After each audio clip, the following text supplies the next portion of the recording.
Hello people, welcome back to Hasmitha Madhu channel.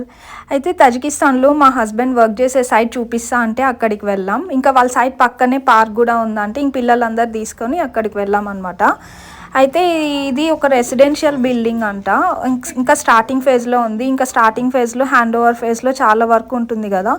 ఇప్పుడు మేము వెళ్ళింది అయితే 11 o'clock. ఇంకా అక్కడే వర్క్ ఉందని, కాస్టింగ్ జరుగుతుందని అక్కడే ఉన్నారు. ఇంకా అంతే కదా, కన్స్ట్రక్షన్ ఫీల్డ్లో ఉన్న వాళ్ళకి డే ఉండదు, నైట్ ఉండదు, వీకెండ్స్ ఉండవు. ఎప్పుడు వర్క్ ఉంటే అప్పుడు వెళ్ళాల్సిందే సైట్కి. ఇలా కన్స్ట్రక్షన్ ఫీల్డ్లో ఉన్న వాళ్ళు బాగా ఎక్స్పీరియన్స్ అయ్యే ఉంటారు. అంటే వేరే ఫీల్డ్ వాళ్ళకు కూడా వర్క్ ఎక్కువే ఉండొచ్చు, కానీ కన్స్ట్రక్షన్లో ఏంటంటే వాన్ ఉండదు, ఎండ్ ఉండదు, చలి ఉండదు. ఎప్పుడు వర్క్ ఉంటే వాళ్ళు సైట్ ఇన్స్పెక్షన్స్కి, హ్యాండ్ ఓవర్స్కి, మీటింగ్స్కి అలా వెళ్తూనే ఉండాలి. ఇంకా వర్క్ కంప్లీట్ చేసేసుకొని వీళ్ళ సైట్ వెనకనే ఒక బోట్ రైడింగ్ ఏరియా ఉండింది. ఇంకా ఒక పార్క్ కూడా ఉంది. అక్కడ కాసేపు పిల్లలు టైం స్పెండ్ చేశారు. If you like the video, please subscribe.